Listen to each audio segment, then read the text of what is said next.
Jadi KPK ini alat penegak hukum atau alat politik dah? Ya harapannya tadinya di awal kan banyak itu orang-orang Fahri Hamzah tahu persis itu, ya kan? Kan dia bilang, ya kan dia punya bom semua kok gitu kan? Nah, ya kan? Dia belum ditangkap-tangkap sama KPK ya. Ya berarti udah yakin nih harta udah rasional nih. Ya, ya. Ya apalagi mereka kan bisa cek semua. Oke, dah Ya kan? waktu udah ditangkap itu Ya. masuk penjara, banyak tokoh-tokoh yang mengunjungi udah. Ya, Masuk Pak JK. ya betul Pak Wapres. Ya Pak Wapres dulu waktu. Iya. Apa yang diobrolkan oleh mereka dah waktu itu dah?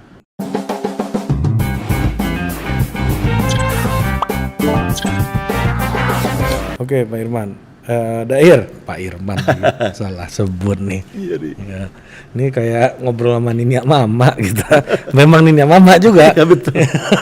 Jadi ke bawah suasananya. Iya, iya. Nah, Dair, gini Dair. Ini saya sebagai orang Minang lagi nih, anak muda Minang. Ini kita bicara soal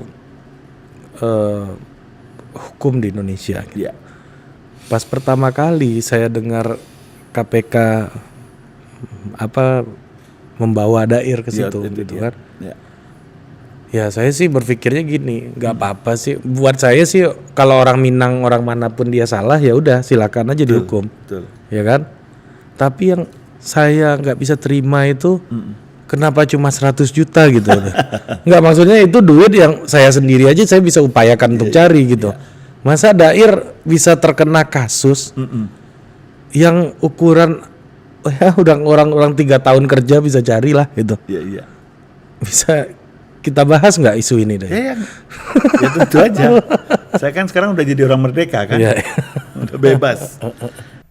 Apa yang dikatakan oleh Pak Aris itu sama persis dengan apa yang ada dalam eksaminasi saya, bahwa ketika memang dalam dakwaan penuntut umum itu dia memasang alternatif, sesungguhnya dia sedang memperlihatkan ke publik bahwa dia berada dalam suatu keraguan-raguan. Kan ragu dia, dubio. Ini mau pasal 12A atau pasal 11?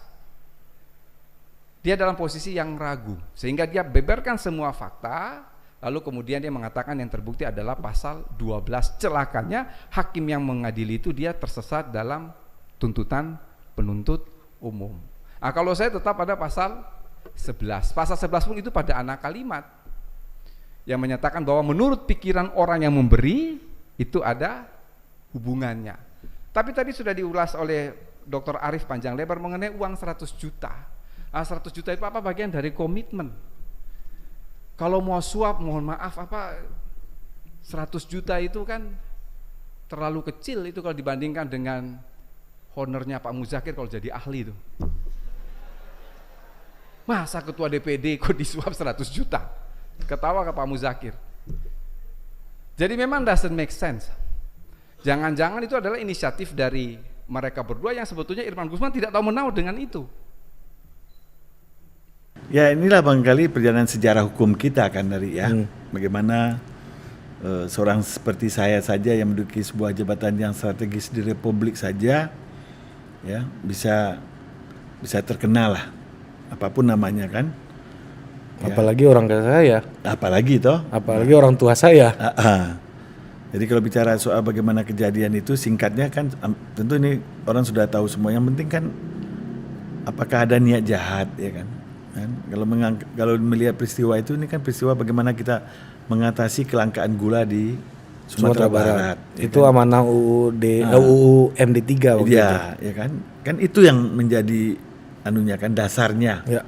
Sehingga saya mengambil inisiatif untuk melakukan telepon ini segala macam dan menanyakan apa yang terjadi supaya nanti bagaimana rakyat di Sumatera Barat bisa mendapatkan harga gula yang wajar lah. Ya dari 16.000 12.000 kan. Oke. Nah, sehingga waktu itu sampai 16.000 ya. Iya. Gila. Padahal harga di internasional cuma 8.000, Ri. Gila, 100% deh. Iya. Jadi memang gula ini sebuah permainan bisnis yang luar biasa sesungguhnya ya. Rantai pemainnya banyak ya. Iya. Sebetulnya saya sudah menyampaikan jauh sebelumnya nggak usah pakai kuota, pakai tarif saja gitu loh. Ya kan? Ini kan pakai kuota sampai hari ini kan. Nah, Ya kuota inilah license-nya ini yang orang berebut pakai uang tuh. ya Di kan? situ. Nah, tapi kembali ke masalah saya, Hmm. jadi dia merasa terima kasih, ya suatu saat dia datang ke rumah saya, ya membawa oleh-oleh kan gitu, karena dia nggak sempat kan. Nah, ya dengan itu saya dianggap pejabat negara kan menerima sesuatu, Ya. ya kan? Ya waktu itu kan Jumat malam, saya kan nggak tahu. Dan Nah. itu ditemukan di kamar dair waktu itu atau di mana? Oh enggak, ya diambil karena- orang bukan. kapital. Jadi kan rumah dinas saya itu kan Ya. 2 tingkat, ya kan. Udah setengah 12 malam kan. Ya sebagai ketua DPD wakil rakyat kan di rumah dinas kan, ya memang saya bisa menerima orang jam berapa saja. Dan orang bolak-balik, ya saya pernah mengalami hidup di rumah pejabat lah. Iya. Dan saya tahu suasananya lah. Betul. Jadi pejabat seperti saya bukan seperti hakim, bukan sebagai jaksa, tapi kan pejabat yang wakil rakyat. Iya. Ya pagi sebagai ketua DPD siapapun bisa datang. Fungsi representatif. Iya, fungsi representasi kan. Dia pulang terus ya dia membuat sesuatu yang tentu saya ke kamar, tapi nggak lama kemudian kan mereka naik ke atas menyampaikan. Itu saya uangnya masih dalam bungkusan. Saya bawa ke bawah, ya kan ternyata ada sesuatu kan. Ya sesungguhnya kan nggak ada masalah gitu loh. Ya, waktu dalam proses mereka itu menyampaikan mengajak saya ke kantor KPK itu kan saya tanya, mana surat tugas, nggak ada. Ya kan? Tapi Surat apa yang diperlihatkan waktu itu? surat bahasa mereka itu surat tugas untuk si Sutanto itu kan. Sutanto yang bawa uang tadi? Iya, istrinya kan. Istrinya ya. siapa? Meme ya? Bu Meme kan. Bu Meme ya. Nah, ya saya katakan ya bawa aja dia gitu. Tapi dia memaksa saya lah, ya kan.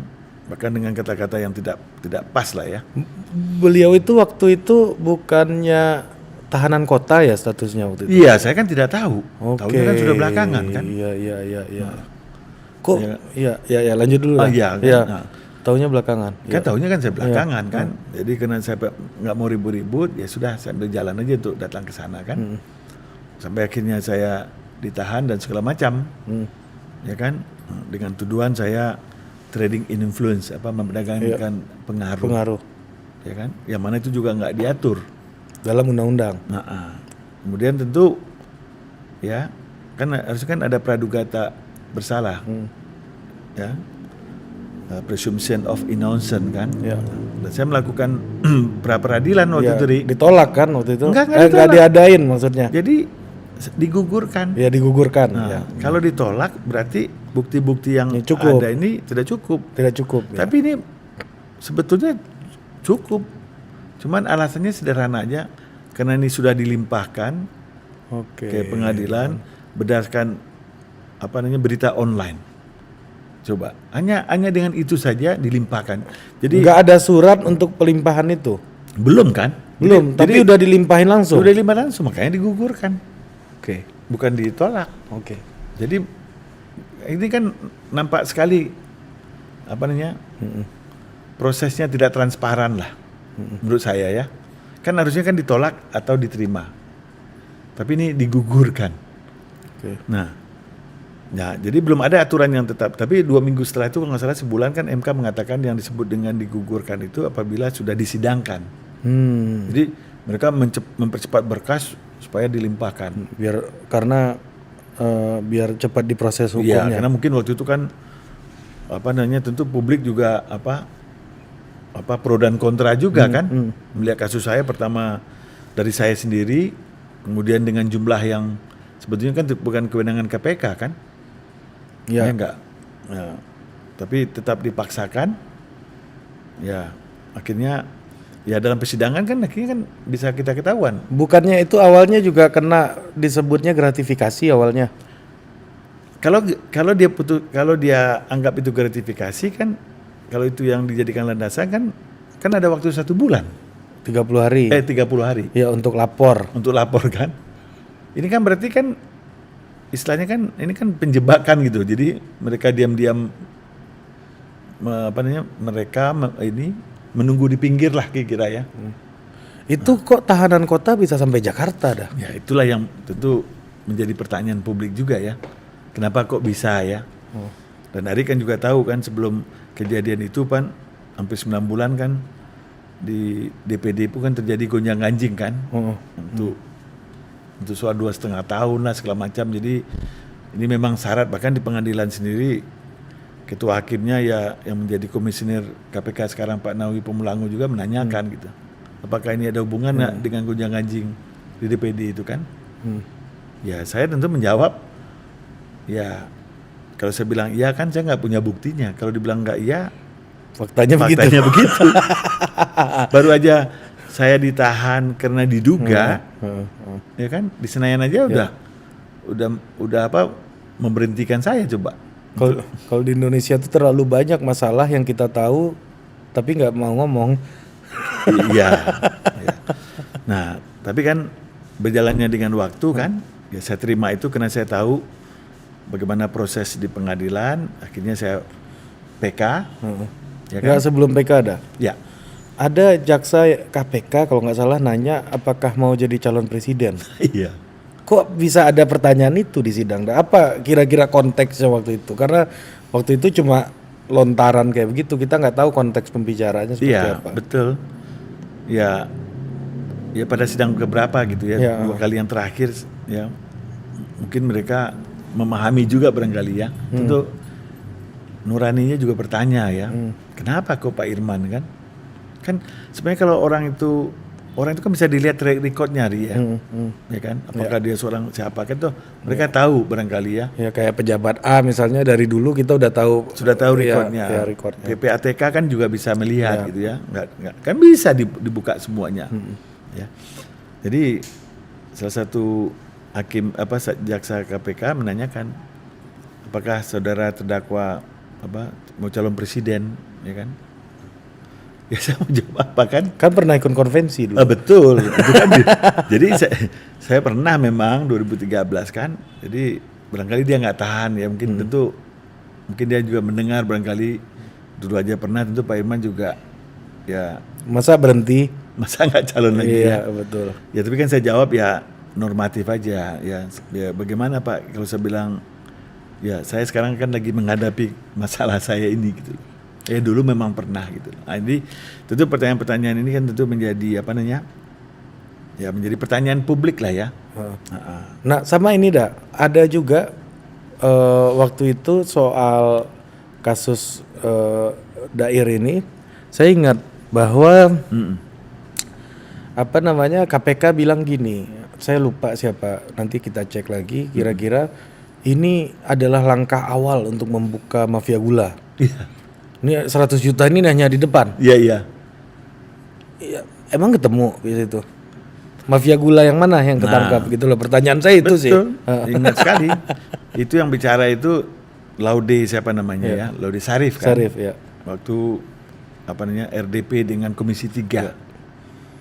Ya, bisa dicek kok. Kan jejak digital itu kan bisa dibuka. Oke. Ya memang ditanyakan pertanyaan itu. Soal 100 juta artinya kan mereka kan mungkin malu, enggak, ini kan cuma awal saja untuk membuka mafia yang lebih luas. Sampai sekarang mana gitu loh. Harusnya kalau memang iya kan jelas juga kan gitu loh. Nggak ketemu sampai sekarang. Maksudnya yang terkait dengan kasus sudah ini siapa sih? Iya. Yang di belakang Irman Gusman ini siapa gitu? Ya maunya saya juga harus ada dong, ya kan? Tapi kan nggak ada. Nah itulah barangkali. Cuma putus di udah aja nih kan? Iya. jadi itu hanya untuk membenarkan sikap dia aja. Gitu. Ya. Yang seharusnya tidak perlu dilanjutkan kan begitu. Nah ini masuk ke PK. Ya. Dan di PK ini mahkamah peradilan dibombardir agar menolak permohonan PK ini. Ya itulah yang saya bilang ya, saya ini orang yang termasuk juga di depan lah soal pemberantasan korupsi. Saya komit itu. Mungkin mantan-mantan komisioner KPK sebelumnya juga cukup dekat lah dengan DPD ya. Untuk mensosialisasikan dan sebagainya, good governance segala macam kan. Nah, jadi belakangan saya lihat kan mungkin barangkali terpengaruh oleh opinion publik ya, kemarahan barangkali ya, sehingga trial by the press gitu, ya trial by the press kan, jadi Nah itu yang lebih ditonjolkan, sehingga KPK itu ingin mengatakan setiap apa yang dia lakukan tidak pernah salah. Ya Betul. bagaimana gitu loh, Betul. ya kan? Harusnya kan KPK itu dihadirkan, saya juga bagian dari MPR yang ikut menghadirkan melalui tahap MPR sebetulnya kan. Betul. Itu kan KPK itu kan ad hoc, itu dimaksud adalah dikarenakan dianggap aparat hukum kita nyaris lumpuh, kepolisian, kejaksaan, hakim, KPK yang tampil gitu sebagai trigger mekanisme. Agar yang lain berfungsi lagi. Yang lain berfungsi gitu. Ya, seharusnya yang dibenahin oleh KPK itu adalah memulihkan polisi yang dianggap korup, jaksa yang dianggap ini, hakim kan ini harus dia benahin sistemnya, orangnya segala macam. Ya, sehingga kalau sapunya bersih pasti lantainya juga bersih kan, Ri? Ya kan? Bener lah. Nah, tapi yang terjadi ya seperti KPK itu kan, ya bagaimana kita bisa berharap yang banyak gitu. Sehingga mereka itu melakukan operasi yang OTT banyak, ya. Sehingga contohnya soal kasus saya, kasusnya katakan 100 juta kan, tapi biaya untuk saya itu mungkin berapa ratus juta bahkan miliaran itu kan. Jadi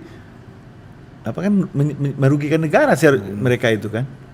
Biaya Harusnya kan penyidiknya, biaya penyidik kan, dan jauh lebih besar dari Jaksa Agung. Harusnya kehadiran mereka itu adalah untuk menjadi trigger, ya kan, terutama mengungkap kasus-kasus yang besar yang berkaitan dengan aparat hukum yang terutama ya. Ya kan dia pakai argumen itu waktu di kasus sudah. Ini untuk membuka yang besar gitu. Ya tapi kan faktanya sebenarnya ini kan nggak ada, Di. Mana mafia gulanya? Masih jalan aja kan? Dan saya kan nggak ada hubungan dengan itu. Saya kan hanya mengartikulasikan ada aspirasi atau kondisi yang ada di wilayah pemilihan saya kan. Ya. Dan ketua DPD bukan kepala Bulog atau menteri perdagangan. Saya bukan kepala Bulog. Ya kan? Nah, ini kan nampak betul ada skenario di belakang itu ya. Ya, saya tentu dari teman-teman saya ya tentu menyampaikan, tapi saya anggap ini adalah bagian dari perjalanan sejarah ya kan gitu ya. PK saya kan dikabulkan, dibatalkan apa yang dakwaan oleh KPK ya kan, oleh yang jadi hakim salah dalam menerapkan pasal. Iya, salah menerapkan pasal. Cuman hakim keliru ketika menerbitkan mengambil rujukan itu dalam kasus Irman Gusman. Sehingga bagi saya satu, dia ada dalam konteks pasal 11, itu pun diambil dari yang paling sangkaan bahwa orang yang memberikan itu dia menganggap Irman Gusman punya kewenangan. Tapi apa betul ketua DPD itu urusannya urusan gula. Dan yang kedua, ya seharusnya kalau memang itu tidak terbukti, kalau pasal 12 kan yang dituntut. Kalau tidak mestinya kan perbuatan itu tidak terbukti, maka dia harusnya fresh prah. Sehingga ketika anotasi ini kita melakukan diskusi beberapa bulan yang lalu ya Prof. Esmi ya, di Jogja juga saya mengatakan ini alasan yang kuat untuk melakukan peninjauan kembali karena melihat ada kehilafan yang nyata dari Mahkamah Agung ketika mengambil bukan pada Mahkamah Agung tapi kehilafan yang nyata pada hakim ketika memutus dengan konstruksi pasal 12. Pasal yang tuduhkan saya itu kan pasal trading in influence ya kan, memperdagangkan pengaruh apa kan, ya kan, kemudian suap ya pasti nggak ada hubungan dengan jabatannya gitu loh ya. Akhirnya Mahkamah Agung, Hakim Agung melakukan sidang sendiri gitu loh ya kan, yang coba masih ditekan dengan opini waktu itu ya untuk menolak ya begitulah cara-cara mereka kan ya kan. Jadi dari awal pun juga begitu. Jadi mereka membangun opini supaya orang yang dia tangkap ini salah gitu. Nah, sehingga Pak Nawawi Pamulango waktu fit and proper pun juga mengatakan, ya kenapa dia melakukan itu terhadap saya, ya bagaimana? Jadi hakim kita itu berdasarkan opini gitu. Nah ini yang menurut saya ke depan harus kita lurus. Alhamdulillah kan pemerintah sudah menyadari gitu ya, tidak bisa membiarkan KPK jalan sendiri. Ada Dewan Pengawas sekarang. Ada Dewan Pengawas dan Presiden harus menjadi panglima dalam pemberantasan korupsi. Dulu kan soal pemberantasan korupsi KPK. Sehingga KPK itu merasa dari negara, di atas negara. Kita Dan perkuat KPK. Dan mereka membangun opini seolah-olah yang paling bersih itu mereka aja, yang melekat itu dia. Enggak, maksud saya gini satu lagi dah. Ya. Ketika sudah situasinya kayak begini, Ya. gimana ya? Maksudnya ada nggak kompensasi? Kan artinya kalau dakwaan digugurkan kan, Ya. ya ini negara udah menzolimin udah gitu loh maksudnya. Ini saya coba berpikir Iya, gaya berpikir lugu aja nih ya. Udah saya zolimin nih, Iya. gitu kan? Ternyata bukan udah yang salah. Saya harus tanggung jawab dong minimal gitu. Ya artinya Gitu loh apa pertanyaan yang saya. dituduhkan itu kan tidak ada, ya kan? Tapi waktu itu waktu saya dibebaskan dikabulkan Ya. PK-nya itu kan suasana KPK yang mau direvisi undang-undang itu kan hangat sekali kan, Ri. Sehingga hakim MA itu juga mencoba mencari cara yang smooth lah buat saya, sehingga seolah-olah dianggap saya itu dikenakan pasal yang gratifikasi kan gitu, ya kan. Nah, yang artinya juga sebetulnya kan Tidak masuk juga. tidak pas juga Iya, ya. karena gratifikasi itu pernah gini, Pak Jokowi pernah dikasih kuda dulu Iya. sama Raja Bima. Pak Jokowi mungkin pada ingat Pak Jokowi dikasih Iya. gitar bass sama Metallica kalau nggak Iya. salah waktu Metallica ke Iya. Indonesia.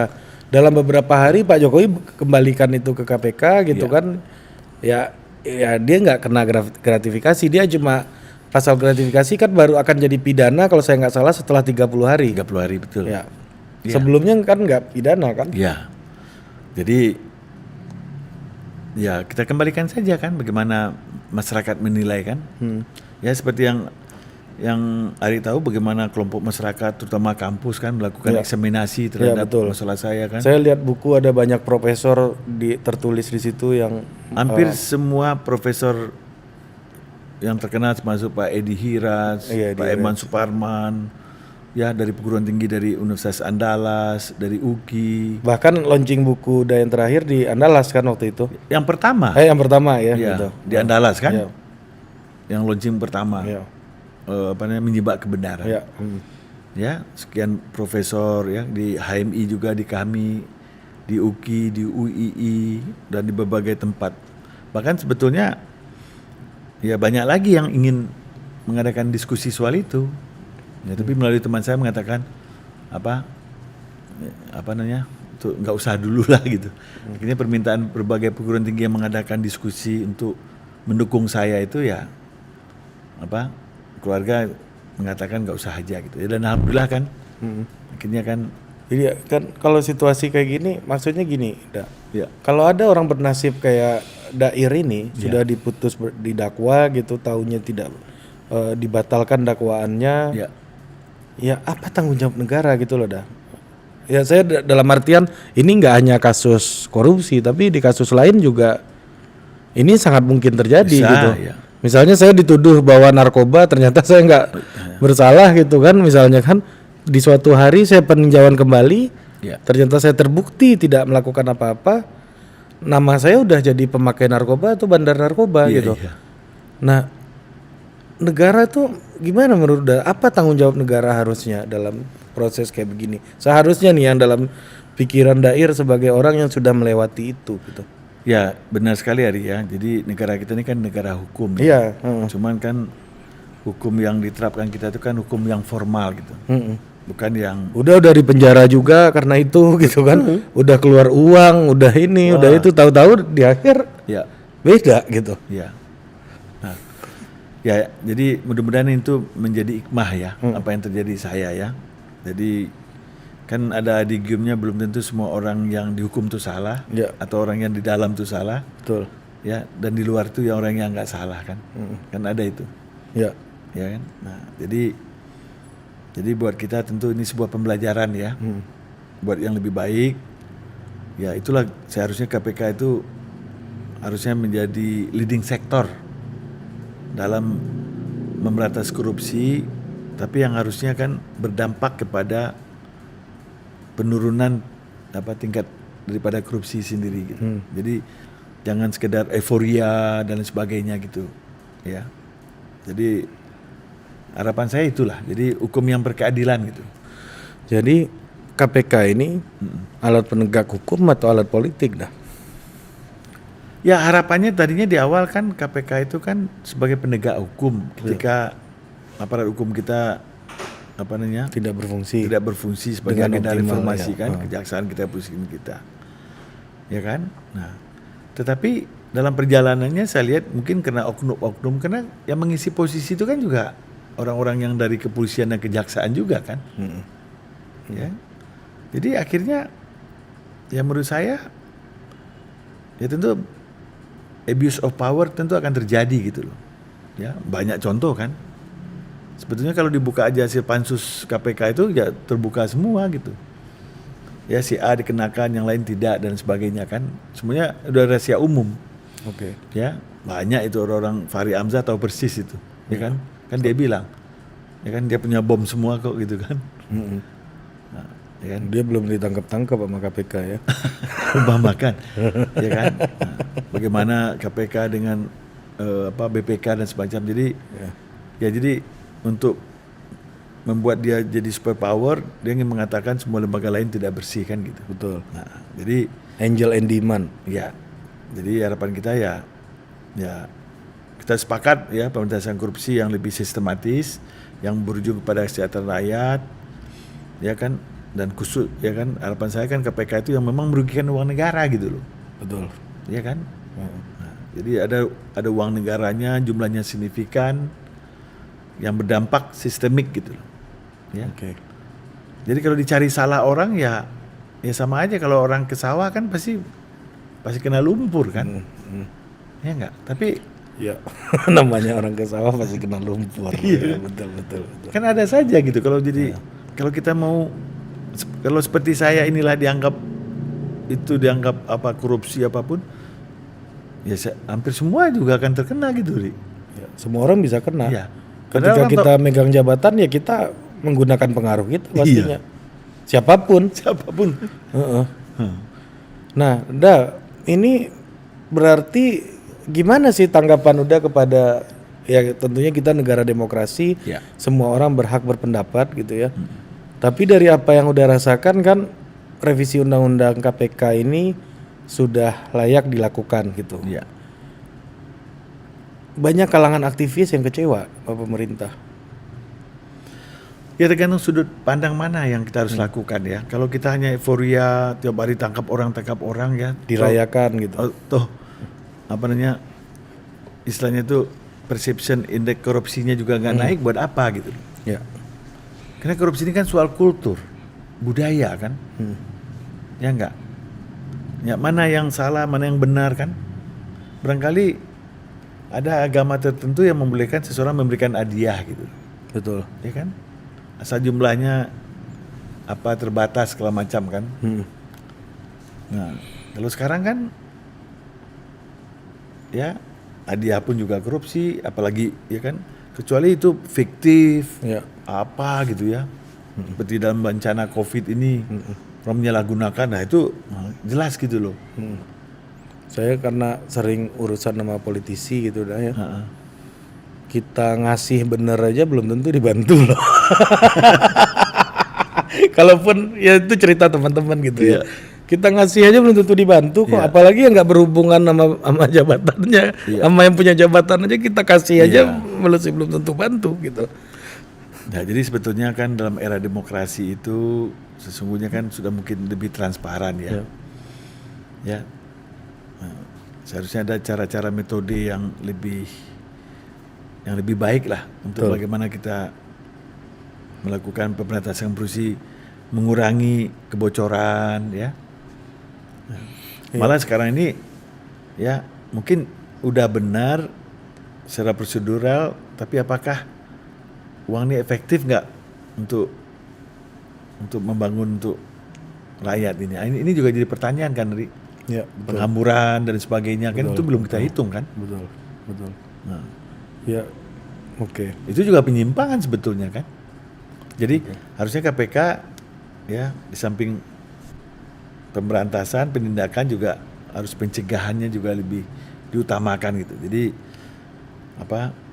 istilahnya kalau Kalau menangkap itu kan untuk memberikan shock terapi, ya. Ya. Nah, tetapi setelah itu, ya kan, pembenahan, ya, kepolisian, kejaksaan, ya. Ya sebenarnya kalau kita sepakat, ya, untuk ingin meningkatkan pemberantasan korupsi yang lebih baik, ya, sehingga menjadi bangsa yang lebih transparan, selevel Singapura, Swiss. Kenapa kita nggak rubah aja sistem pembuktian terbalik gitu? Hartanya dari mana? Nah, kan saya dari dulu udah mengusulkan itu. Setiap orang ditelusuri, ya. Jadi kan mudah gitu. Jadi katakan KPK membuktikan pembuktian terbalik. Seorang oknum pegawai atau siapapun pejabat negara kan lihat, nah dari mana hartanya diperoleh. Dia yang harus membuktikan gitu. Oke. Nah itu mungkin barangkali kan jauh lebih baik gitu. Seperti dilakukan negara-negara maju barat kan. Ya berarti udah yakin nih harta udah rasional nih. Ya, ya. Ya apalagi mereka kan bisa cek semua. Iya, iya. Rumah saya apa segala macam kan. Oke. Oke. Ya kan?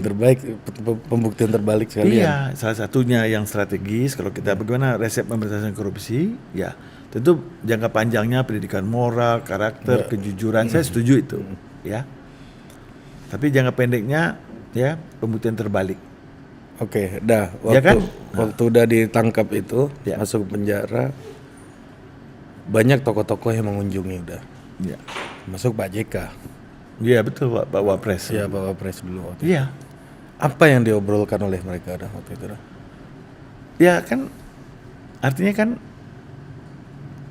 tentu seorang Wapres ya orang kedua di Republik. Ya waktu kejadian saya kan dia lagi di luar negeri kan mewakili presiden untuk G20 gitu loh. Betul. Ya. Ketika dia kembali besoknya dia melihat saya. Ya itu kan menunjukkan keyakinan dia terhadap saya gitu loh. Sebagai orang yang dia udah kena puluhan tahun gitu loh. Minimal yakin dengan track record udah. Ya bukan dia saja kan. Pimpinan MPR segala macam. Bahkan saya kan dilarang oleh KPK untuk ditemuin gitu. Oh sempat dilarang? Loh Pak Lizon Fahri bikin surat sebagai pimpinan DPR nggak dijawab-jawab kan. Udah banyak lagi gitu loh. Ya kan dia isolasi kan. Nah, bahkan ya kalau JK itu kan datang langsung gitu loh. Nah, jadi kan Ri coba bayangkan. Ini kan menunjukkan keyakinan dia terhadap saya gitu. Ya kan? Nah, Betul. Kan harusnya seorang itu kan kalau penjahat itu kan lihat recordnya gitu loh. Ya mungkin kalau orang juga takut nyamperin dah kalau memang recordnya buruk gitu. makanya Ngapain nih si A datangin ini gitu misalnya. jadi ya banyak sekali dulu Pak JK yang datang kan. Ya, tokoh-tokoh bangsa dan lain sebagainya waktu saya di rumah sakit. Betul. Ya kan ya saya nggak usah sebut saja ya. Mungkin orang KPK tahu lah. Ya kan siapa-siapa aja kan yang mengunjungi saya gitu loh. Pak JK waktu itu ingin memastikan semuanya. Ya kehadiran beliau itu kan memberikan dukungan moral sebetulnya. Ya, memastikan udah baik-baik aja gitu loh Iya, maksud saya. iya, baik-baik aja ya. Minimal physically oke. Oh iya. Ya mereka melakukan saya dengan baik kok, ya kan. Ya, Pak Jokowi nggak datang. Ya kan Pak JK kan menyampaikan salam juga. Oh, oke. Kan waktu dia datang kan dia juga ya kan mungkin komunikasi kan. Ya. Ya buat saya kan sudah mewakili lah Pemerintah gitu ya. Iya. Karena datangnya hari kerja kok. Oke, berarti waktu tugas ya berarti. Waktu tugas kan. Ya betul. Oke dah, ini bagian selanjutnya. Resesi itu 2 kuartal itu kalau kita ini masuk ke ekonomi ya dah. Iya. Jadi ya Dair juga mengikuti inilah perekonomian sebagai bisnismen. Juga seorang intelektual ngerti pola bisnis hari ini gitu ya. Iya. Ya kita lagi tadi saya sempat singgung resesi kalau 2 kuartal itu minus gitu misalnya kan. Iya. Dan tahulah situasi dunia usaha kan. Jadi kalau saya lihat tuh gimana sih kita ini ya kalau banyak orang bilang kita udah resesi nih kalau 2 kuartal gitu misalnya. Gimana menurut Uda nih situasi ekonomi kita hari ini, dunia usaha kita nggak bergerak, belanja pemerintah susah, ya kan, tidak optimal gitu ya. Ini hambatan-hambatan banyak terjadi nih hari ini. Iya. Jadi memang tentu saya sangat prihatin ya Ari ya, kondisi yang terjadi sekarang ini mungkin nggak pernah terjadi dalam kurun waktu yang panjang. Gitu. Betul. Ya. Jadi kita mungkin pernah mengalami yang disebut dengan krisis ekonomi, krisis politik 98 ya, krisis ekonomi tahun 2008 barangkali ya. Tapi krisis yang 2020 ini krisis mungkin yang kita nggak pernah alami gitu loh. Betul. Ya, karena masalah ini kan karena ada sebuah pandemik COVID-19 ini ya. Yang dulu katanya flu Spanyol tahun 20-an Spanish gitu ya, flu. ya. Yang bisa membunuh jutaan orang gitu loh. Jadi bukan sekedar krisis biasa gitu loh. Jadi ini masalah global juga gitu loh. Tidak hanya Indonesia ya. Ya mau minta tolong sama siapa, orang juga lagi susah. Kita minta tolong tetangga juga lagi pusing kan. Iya. Jadi ini memang ya ini mungkin cobaan yang luar biasa gitu ya. Katakanlah saya pernah mengalami keluarga kondisi yang berat ya. Saya di penjara itu, tapi sekarang kita di penjara oleh situasi juga semuanya gitu ya. Keluar dari penjara masuk penjara baru nih daerah. Iya. Tapi tentu lebih prihatin lagi kan. Kemana-mana kita was-was, takut apa kan. Jadi ya tentu saya nggak tahu persis ya bagaimana cara yang efektif ya Ri ya. Tapi mungkin pandangan saya ya, karena saya sudah lama tidak ada di pusat pemerintahan atau pusat pengambil kebijakan ya. Yang paling penting dulu adalah bagaimana menjaga kesehatan bangsa ini dulu. Oke. Itu yang pokok. Ya kan, bagaimana memastikan manusia kita ini sehat sehingga yang korban COVID itu bisa kita minimal gitu. Soal ekonomi ya memang udah ikutannya gitu loh. Ya. Jadi krisis kesehatan ini menurut saya jauh lebih penting kita atasi daripadanya krisis ekonomi. Kalau krisis ekonomi itu kan soal number aja gitu. Ya. Dulu pernah kita bagus, sekarang turun dan sebagainya. Oleh karena itu menurut saya dalam situasi yang sekarang ini, karena krisis kesehatan juga berhimpit dengan krisis ekonomi, menurut saya harusnya titik fokus kita adalah bagaimana kesehatan masyarakat, bagaimana kita mampu menghadapi COVID ini dengan baik sekali. Nah, kalau kita lihat bagaimana penanganan hampir 5 bulan, 6 bulan ini, ya saya agak ragu gitu loh. Ya. Ya. Kita nggak tuntas menyelesaikan suatu masalah yang pokok, ya kan? Kita khawatir kalau istilahnya COVID kesehatan ini kita atasi, mungkin ekonomi rakyat jadi terganggu gitu loh. Nah, oleh karena itu ini kan soal pilihan kebijakan gitu loh. Ya, ternyata pilihan kebijakan ya krisis kesehatannya coba dibenahin, kemudian ekonominya juga berbarengan jalan gitu. Akibatnya krisis kesehatan itu tidak tuntas seperti apa yang terjadi di Singapura, Malaysia ya, melakukan lockdown sehingga sekarang mereka agak lebih baik gitu. Kalau kita kan boleh katakan ya sederhananya 3 negara yang tidak boleh masuk ke Malaysia, itu Indonesia salah satunya, Filipina dan India. Padahal tetanggaan. Ya berarti kan kita dianggap tidak beres gitu. Tidak beres mengurus masalah kesehatan kan. Nah, oleh karena itu ini yang paling penting. Oleh karena itu apa? Oleh karena itu ekonomi yang perlu kita benahin adalah ekonomi yang mendasar gitu loh. Ya. Bagaimana rakyat itu kita yakinkan ya makanan ya kan, kesehatannya terpenuhi gitu, yang basis gitu loh. Itu yang lebih pokok ya. Karena anggaran kita sangat terbatas, tentu ekonomi jadi udah krisis ya. Tentu banyak sektor-sektor industri yang kolaps ya. Seperti Ari tahu sekarang udah minus 52%. Sektor yang sangat terpukul sektor transportasi. industri, ya banyak sekali kan. Akibatnya pengangguran tidak terhindarkan gitu loh. Betul. Kemudian gaji pegawai yang harus dipotong, ya, dikurangi dan sebagainya. Nah, oleh karena itu kita harus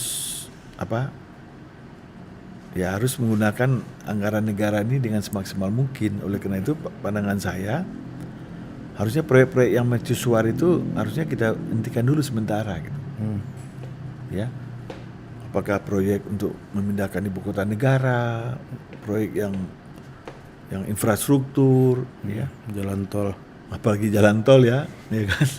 Ya sebaiknya anggaran-anggaran itu kita fokuskan kepada bagaimana Menstimulus ekonomi. menjaga kesehatan masyarakat dan menstimulus ekonomi, terutama yang UMKM sebagai penopang, bukan tidak juga mendukung yang besar-besar gitu loh, ya kan. Jadi memang ini situasi yang sangat sulit, yang besar pun juga berat, yang kecil juga berat. Tapi bagaimanapun, ya tentu mayoritas yang miskin ini yang harus kita tolong untuk melindungi yang minoritas yang kaya gitu loh. Ya, jadi Kalau yang kecil belanja terus, yang kaya ya hidupnya juga akan terlindungi juga gitu. ya bagaimanapun kan, Iya. karena kan pendapatan kita ini kan dipengaruhi besar oleh konsumsi masyarakat. Ya, oleh karena itu ya BLT, ya bantuan langsung tunai, ya cash transfer itu harus kita lakukan. Kemudian melakukan stimulus kepada sektor-sektor yang produktif dan sebagainya, ya. Yang lebih penting lagi bagaimana ya pengetatan anggaran, hidup yang lebih hemat, yang lebih cermat kan gitu, Ri. Ya, pemerintah juga harus menunjukkan sinyal sense of crisis gitu. Ya, di beberapa negara kan secara simbolik kan dari presiden, menteri semuanya kan ya memotong gajinya gitu. Ya, apakah 20%, 30% kan untuk menunjukkan empati gitu. Ya kan? Nah, Benar-benar udah. jadi Ini soal ya mudah-mudahan saja barangkali ya kita akan ketemukan vaksinnya dengan cepat ya, yang kita belum tahu juga gitu loh. Soal Raso dan Jopareso. Raso Jopareso dari awal kan. Ya kan. Nah, jadi sekarang kita nggak usah berpikir terlalu jauh dulu, ya kan. Oleh karena itu ya seperti kita bicara isu-isu soal saya Pancasila, saya Indonesia itu nggak perlu lah. Ya. Bahkan menurut saya ya kalau pemilu kada itu ya sementara ini menghabiskan uang banyak, mudaratnya lebih besar, ya kita tunda aja kan pemakan. Ya, kan ini udah tinggal berapa hari lagi dah. Ya ini kan Desember, masih lama kan. Ya. Kalau COVID-nya naik terus angkanya kan, apa kita paksakan juga barangkali ya. Nah, Ya biar kalau ya, argumennya Pak Tito kan biar rakyat mendapatkan pemimpin yang lebih legitimate katanya. ya kalau legitimate nanti resikonya Yang dipimpin mati yang semua. COVID semuanya lebih banyak ya kan. Nggak bisa dibawa lagi ke rumah sakit gimana gitu loh. Rumah sakit kita nggak mampu tampung. Nggak mampu tampung, ini kan luar biasa.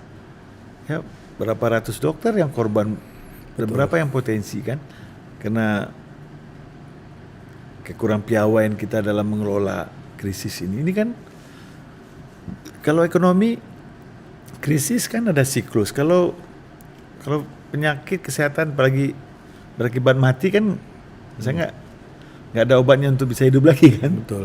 Betul. Ya kan, Ri? Kalau Nah, tinggal pilihan kita. Iya, betul. Nah. Berarti health first ya. Kesehatan yang Health first ya duluan. ya. Ya kan? Oke, ini juga hobi menulis buku dan juga membaca buku tentunya. Iya. Lagi hobi baca apa nih sekarang dah? Iya. Ya saya mungkin ya hobi baca itu apa aja kan ya. Apa aja nggak milih-milih ya? Nggak milih-milih. Terutama barangkali buku-buku yang dekat dengan saya ya, buku politik, ekonomi, ya, bisnis. Katanya lagi baca Yuval Noah Harari juga. Ya sebetulnya ya. Jadi ya salah satunya ya buku yang mengenai Homo Deus. Iya, ini kan Homo lagi sapien. dunianya lagi gitu sekarang nih. Betul ya kan, Yuval Noah Harari ini kan salah satu seorang sejarawan yang fenomenal ya. Iya. Seorang filosof ya, filsafat gitu. Jadi bukunya ya menarik betul itu ya kan. Ya bagaimana manusia sebagai sebuah Homo sapien mengendalikan bumi ini, ya kan? Dan diperkirakan nanti ya dengan kemajuan teknologi nanti artificial intelligence robot yang bisa mengendalikan kita kan. Jadi kalau kita ikutin pemikiran hari-hari ini juga, ini kita jadi cemas juga menghadapi masa depan gitu kalau kita nggak menyiapkan diri kan. Ya. Karena kan banyak sekali sektor-sektor yang akan digantikan oleh robot, artificial intelligence, ya. Bahkan mereka lebih pintar ya dari manusia yang bekerja pada sektor-sektor yang tertentu ya, karena sudah terjadi otomatisasi dan luas sekali, ya kan. Nah, jadi bagaimana tuh, ya kan, lapangan pekerjaan masa depan kalau kita tidak bisa menyiapkan, dan ini tantangan kita bagi Indonesia gitu. Apalagi setelah COVID ini. Apalagi setelah COVID, ya kan. Mau rebound atau mau gini aja terus-terusan. Ya kan. Jadi tantangan kita itu kan masalah perang nuklir, masalah perubahan iklim, teknologi disrupsi, ya. Yang suka tidak suka kan bakal terjadi. Sekarang aja kalau Ari lihat kan di Indonesia menurut saya kan aneh. Ya, begitu banyaknya pengangguran, gaji sangat murah. Ya kan, bahkan kalau kita masuk ke jalan tol pun sudah nggak ada lagi orang yang jaga kita. Nggak ada yang gini lagi dulu. Iya. Padahal itu sudah tepat untuk Indonesia kan. Kalau itu bisa dipekerjakan, berapa ribu orang juga tertolong itu. Berapa puluh ribu keluarga di belakangnya. Itu baru yang sederhana aja. Ya. Apalagi nanti kalau ada mobil yang self driving, yang car gitu, yang bisa Smart car. ya, yang bisa jalan sendiri. Ya. Berapa Supir. ribu sopir-sopir yang Harus ya kan, yang nggak berhenti. punya tempat, Iya. ya. Industri-industri manufacturing ya melakukan robot segala macam, automation. waduh, saya nggak kebayang gitu ya kan. Jadi ya teknologi disrupsi ini harus kita respon dengan baik gitu. Nah, harusnya energi kita tuh Ke situ. ke sana gitu, jangan hal yang mendasar-mendasar. Apa kira-kira yang menjadi fundamental strategi gitu ya buat Indonesia menuju masa itu nanti dah? Ya. Manusia seperti apa yang harusnya disiapkan gitu? Ya mau tidak mau kan kuncinya kan ya menyiapkan pendidikan yang baik lah. Ya, pendidikan yang baik itu kan tentu ada ukuran-ukurannya ya. Apakah pendidikan dasarnya mungkin ya tentu paling yang penting itu kan sebagai manusia kan pendidikan moralnya, akhlaknya ya, kemudian pendidikan keterampilannya, ya sains, matematik, ya STEM ya. ya STEM-nya itu yang paling penting ya. Nah, ini kan Indonesia itu kan selalu berada di bawah gitu, ya.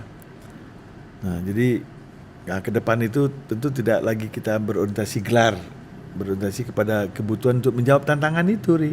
Betul. Ya. Nah, oleh karena itu menurut saya kalau Indonesia ini kan sebagai faktanya kan sebagian besar rakyat Indonesia itu kan berpendidikan SMP ke bawah gitu ya. Ya, dan pengangguran itu kan banyak terjadi di desa ya. Kemiskinan itu kan masih banyak. Betul. Oleh karena itu ya jangka pendeknya ya kita harus membangun desa itu dengan baik ya. Pertanian yang tradisional ini harus ditingkatkan input teknologi, manajemen dan lain sebagainya gitu. Ya. Ya, sehingga dengan itu pertanian bisa menjadi salah satu sektor andalan kita ya, karena keunggulan komparatif yang dimiliki Indonesia. Kemudian juga industri manufacture yang banyak menyerap tenaga kerja yang tidak memerlukan labor yang tinggi juga harus kita dorong barangkali ya. At the same time juga di menengah ya tentu kualitas pendidikan dasar menengah kita harus kita perbaiki gitu loh. Ya, jadi ya sehingga kita bisa mengejar ketertinggalan kita dengan negara-negara lain. Kalau sekarang kan dari segi kualitas pendidikan kita sudah jauh kalah kan. Ya. Mungkin kalau nggak hati-hati mungkin kita udah disalib Vietnam, nggak lama lagi kita bisa disalib sama Kamboja. Kayaknya Vietnam udah disalib. Oh sudah disalib ya. Ya kan. Nah, jadi ya untung sajalah kita untuk jangka pendek ini masih ada sumber daya alam yang masih bisa kita andalkan. Kita berada di Ekuador yang iklimnya yang sangat baik. Coba kalau kita berada di iklim yang 4 musim gitu, Iya. ya betapa menderitanya, Ri. Kalau di Indonesia ini saya mau kerja aja, ya untuk makan aja bisa gitu. Betul. Jadi, tapi ya strategi utamanya ya tentu bagaimana mengalokasikan sumber daya itu dengan optimal gitu loh, Oke. ya kan? Jadi sebetulnya kadang-kadang mungkin orang Indonesia itu harus diuji dengan kondisi yang buruk sehingga keluar pikiran-pikiran yang kreatif, pikiran-pikiran yang luar biasa ya tentu. Kayaknya kita pindahin aja ke subtropik situ dah. Ah, Biar keluar pikirannya semuanya kan.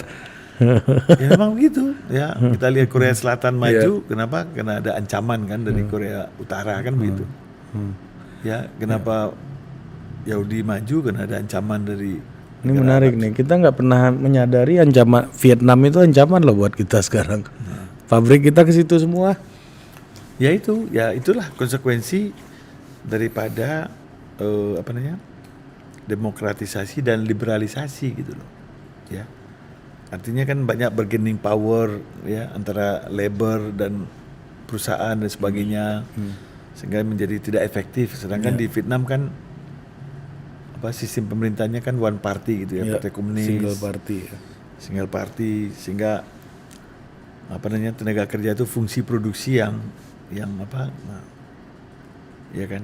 Oleh karena itu pemerintah harus sadar betul dengan federasi buruh itu harus hand in hand. Kalau enggak, ya kalau kita tidak meningkatkan skill daripada labor, tentu kita akan ditinggalkan gitu ya.